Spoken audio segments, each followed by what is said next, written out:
So first, thanks for taking that picture off quickly. Man, that's a scary one. And Ciro, who is the host of this event, for those that don't know that song, when you brought that up, so thanks for bringing it. That was an extraordinarily popular song when I was in the university. And now I'm really ashamed. That's why I knew it. I go, oh, that's KC and the Sunshine Band, 1975, because I remember. So unfortunately, that now tells you how old I am, but just leave it at old, right? But it's so that was a nice flashback. So that certainly gets you energized. You think back when I had hair and weighed a lot less and was a young man. But anyway, look, I really want to first thank DP and Joseph and all of you for allowing me to be here. Last meeting we had, I know, was in Vietnam. But I'll tell you, I can't brag enough about the job. And I'm going to show you some numbers.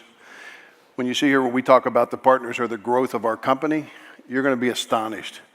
And just when we thought, you know, we probably couldn't get much more momentum from the partners, it continues to go up and up and up. So I am absolutely delighted to be here. I'm going to do three things. I'm going to thank you for your business, and I'm going to put it in quantitative terms so you can really see how impactful you are to our business. We're going to talk about how do we keep that momentum, so how do we go from great to greater, right, or greatest. And then we're going to talk a little bit about how do we prepare for that. Right? So it's one thing to know where you're going, but then how do you prepare and make sure that you accomplish that? So let's get started. DP did a nice job yesterday talking about it's our 25th anniversary. I wish I'd love to be 25 again, but the fact is, this is what we have done together. Right? We could have never accomplished this with the partners. I've been here I've been here 12 years, and I got to tell you, it is amazing what we've been able to do together. And so when I say you should take as much pride in these numbers as we do. An interesting phenomenon. When we first started our business, we really weren't in the partner business. So it took us 19 years to get to the first billion. Right? In this next 6 years, so you can see it on here, right? We get to, in 2012, we get to 2 billion, or 2 billion in 2016, 1 billion in 2012, and in 2018, as DP said, we're at $3 billion. I mean, think about that trajectory. And I can tell you, while we have 12,000 employees, you can do the math, no one can be that productive. And again, that growth is largely driven by you guys. And here's the proof. Okay, so if you look at our business over the last 10 years, and again, you make Joseph and my job very easy. We're so proud. This is like bragging about your children. But look at this growth, right? And it's not the 72%, right? You can look at that and say, wow, 72% up, right, great performance. However, it's what's under the numbers that are important. First, that's the global numbers. Asia Pac's number, you guys are over 80% of the business in Asia Pac and climbing. You lead the world. So you're number one in the world on that. The other point, which is under the 72%, is to understand, well, what is the real contribution? The partners today contribute over 90% of all the transactions and over 94% of all the net new customers. So when you think about those numbers, we're getting more than 15 net new logos a day, and it's all thanks to you. And I know Scott had a breakout yesterday on mid-market and put the challenge out to the Asia Pac team, because we absolutely are convinced we'll get another 2,200 to 2,300 net new customers just from this team next year. So again, phenomenal growth. I thank you. You should take, again, as much pride in this as we do, because we would not be here without you. All right, so where do we go from here? You might argue that's a pretty tough follow when you look at those numbers. Starting March 1st, the company for the first time had really moved to a well-defined segmentation model. In the past, it was we just ran after a lot of transactions. There was lots of business.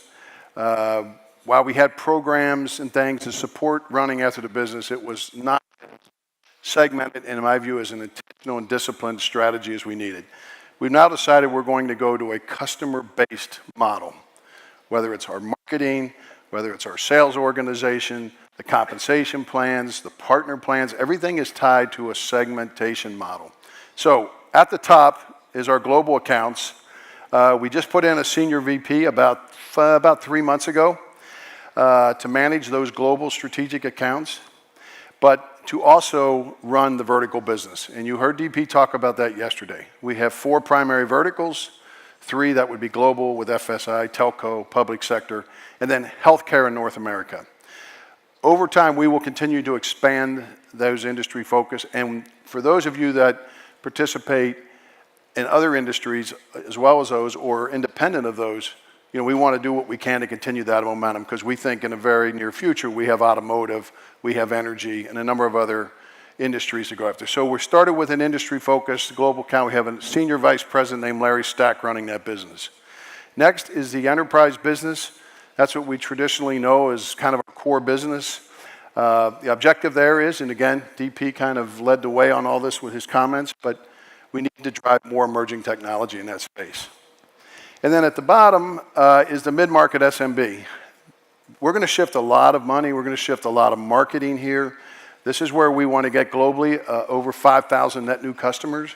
That's what this is about. This is about building the base and having a deliberate, well-managed plan on how you take them up the pyramid, the accounts. So again, it's requiring some pretty significant changes in the company. We've made those. We started this March 1st. And I think the important point is the last one on the bottom of this page. We want the partners, and this has been stated with the analyst at our annual earnings call, was we want to get the partners to 80% of the business. It's very doable. We'll talk about what it's going to take, but I'm very excited about the possibility and certainly the segmentation model. Okay, so if you're going to be successful in any goal, and again, let me kind of lay the goal out. I want to challenge everybody here that I think we should all plan on at least doubling our business in 3 years, every one of you. So if you're doing $1 million with Red Hat today, you should be thinking about 2 or 3. If you're doing $5 million, think about $15 million. It's very doable. You can do the math on those numbers I showed you. You can look at the compound annual growth rate. You can look at the grown over 6 times in 10 years. It can be done. But in order to do that, you have to know where you're going to sell in a market. You have to know what you're going to sell, and you have to know how you're going to prepare to win that market. So we talked a little bit about where, and that is, again, a segmentation model. But now let's talk a little bit about what. And again, I know a number of presenters have talked about this. It's a huge addressable market, $73 billion. What I was so encouraged by is we have these, we've had even in this meeting, these are industry iconic partners, Fujitsu, Microsoft. Joseph just threw the list up there, and so many others that have come over and endorsed our technology and have said, look, we've looked at this. In almost all those cases, they could certainly do it themselves. Some have tried, others have come back and said, no, we're putting our efforts behind Red Hat. Those are the kind of things that are give us that kind of lift we need. Those are the kind of things that are going to get that flywheel that Joseph's talking about, spinning at hyper speed. But we have to make sure we're prepared for that. So again, you see the growth. You're going to continue to hear 50, 50, 50 on. We want 50% of our technology to be emerging. That's non-RHEL. RHEL is going to continue to be strong. No slowdown there, but we need to shift this because, as you heard from, again, all the presenters yesterday, the customers are wanting to talk about mostly a lot of these emerging technologies. And there's another topic they want to talk about, which is the third pillar, I think, of this goal and this strategy for how we double our business, or more than double our business in 3 years. And that is the one in the middle, which is solutions. So we talked about opportunity. That's kind of the segment you want to go after. And by the way, not in the strategic accounts and you're primarily a mid-market SMB partner, then stay a mid-market SMB partner and let's optimize around that. So we're not here to try to get you to re-engineer your business. We want to just make you better at what you're already doing well and help you in any way we can. Likewise, if you're selling into strategic accounts, we're not going to try to force you down into the mid-market. Same with the technology. If you happen to have an extraordinarily strong focus on middleware, we're not going to try to move you. So this is about a mosaic of building all the partners out to cover the market. But the one in the middle is very important. We know, we've been talking about it. I don't care. Sandra talked about it yesterday. We know the business owner is making more of the decisions. We understand that it's about solutions.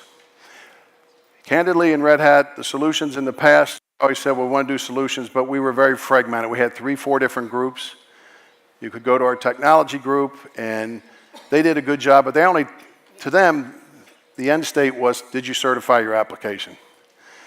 We go to the marketing guys, and they always want to talk about, well, if we go from here to here. But we now have a team that I announced under Chris Gray, and this applies for any solutions that come in. So, of course, there's some thought about, is my head too fat? That's the problem? That's okay, you can say that. I get over it. No, I think but on the solutions, we really need an end-to-end consolidated single point of contact on this. So we've taken our technical guys with our P&T organization, we've taken our marketing teams, we have executives from there, our field team, and as well as our partner team. And they will make the decisions from things from qualifying the opportunity, designing it, building it, POC, forming those alliances among each other in this room as required to go and monetize and make this successful. So I think now we have an end-to-end process for this, and I think that will help us, help you build even more compelling value props for your customers. The next point is really around the technology. Again, we talked about it, but I say a number is worth 1,000 words, so let's look at the numbers. We all talked about the growth in OpenShift, OpenStack, Tower. These are the growth rates we've had so far, compound annual growth rates. Again, these numbers happen largely because some of these iconic companies and partners of ours have gone out, and believe me, they cast a much bigger shadow. Their voice is heard in a broader group, pushing this stuff hard. And by the way, these numbers, we're just getting started. We are just getting started here. Now, this is one you should all care about because all 3 of those drive services. So as you think about your business, one thing to say, well, how is that particular business growing? But let's look at this. Customers that are buying OpenStack and OpenShift, I have to look here because I can't see that far away, but 34%. So again, they're looking at these things as integrated. They're not looking at these as piece parts of a product. They want to put it together into solutions. Look at the channel number. Customers buying OpenStack and or OpenShift, it's increased by 9x. You can't tell me that that is not a result of your efforts. Our field guys deserve some credit here as well, marketing. But again, to some of these large iconic partners who have said, this is the technology. So we need to catch this wave and ride it. And of course, then you go look at the ramp because it's about money. For those that, as you can see, investing, mature customers that have OpenShift, the spend, their increase is going by 4x.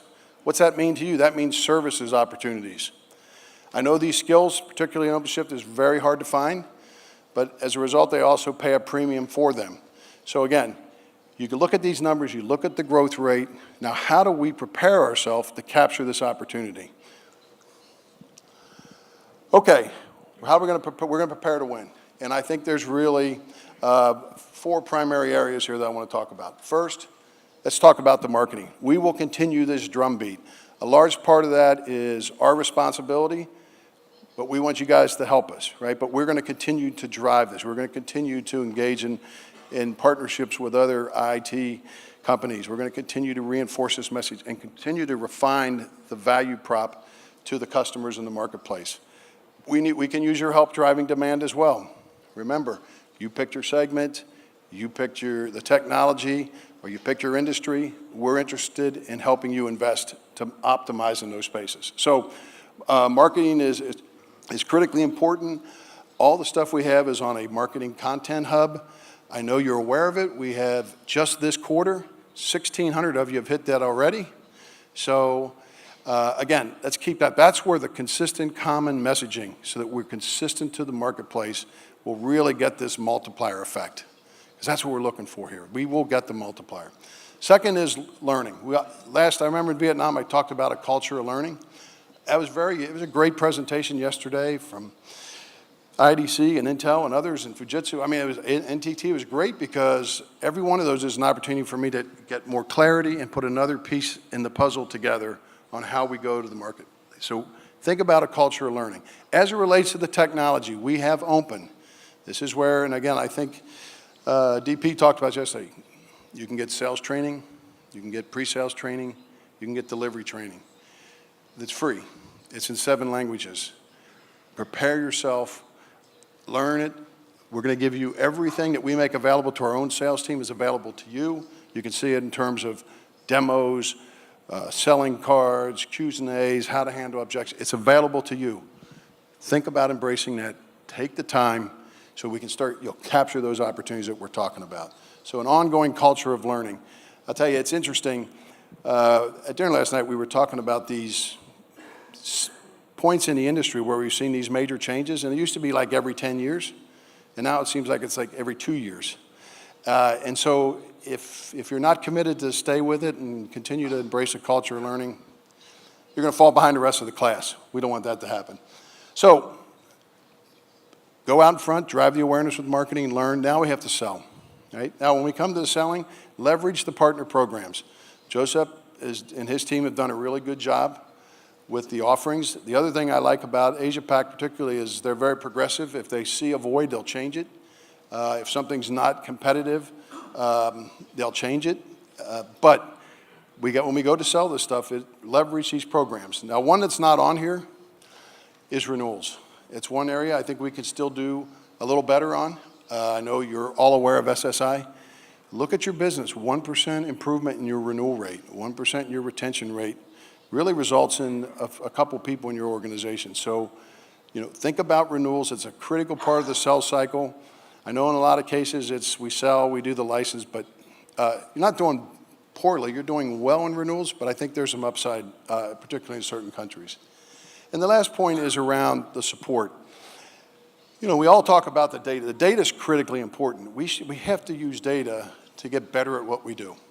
We have a data science team. You've heard yesterday about customer propensity, but leverage these tools.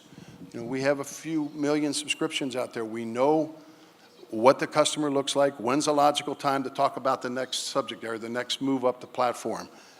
You need to leverage that. I think also under here is the solutions, right? Business outcomes is what everybody cares about. They pay for business outcomes. Business outcomes entrenches and embeds you in the customer for a long time. You know that. That's why we put the solutions team. We want to keep stitching this thing together so we can become the greatest company as possible for us. So again, I think this one is very important. This data insights, we talked about even at a QBR we had earlier in the week. We got to leverage this data science a little more. It makes us all more productive, gives us a higher yield, et cetera. And the beauty is all these things are available, through the Red Hat Connect for business partners, as well as the mobile app.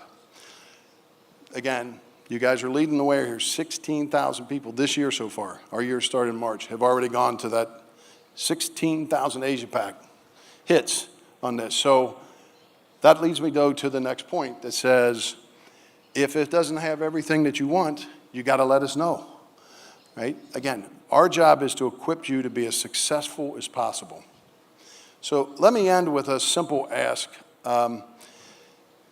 We talked about this in Vietnam, and I will continue to talk about this until I think we all have this completely entrenched in our minds and in our business. One, it starts with a plan. Sit down with your Red Hat rep and build a plan. The foundation of that plan we talked about. Which segments do you want to go after? What's your plan around which technology are you going to focus on? What solutions are there that you have or the others that you want to align with? Right? I know many of you sell SAP as an example. Fine, let's put that in a plan. So first, build the plan. Next, and by the way, the beauty of that is it's going to hold us all accountable. We'll be accountable. You'll be accountable. We'll get the customer engaged in the process. It's all good. Next, culture of learning. Make sure that we stay focused on that. I know it's hard to go and take time out of either your personal life or your business and professional life, especially we all have big quotas to make, but take the time to learn. Stay on the edge. Stay where the customer's thinking, and so you're not stuck playing catch up, right? So I think that's also critically important. And again, tell us what we're missing. We will change things as we have to. All you have to do is remind yourself of that second chart, and you look at those numbers, and if you're a Red Hatter, you're sitting here saying, if the individuals in this room don't have what they need, then we have to bend over backwards to get that to you. because we will never grow, continue to grow, and haven't been able to grow at the rate we have without you. So with that, I thank you. I wish you all the best as you go back tomorrow. And again, maximize your opportunity. Don't be afraid to ask us what you need. We're committed to continue this success in the next 25 years. So thank you.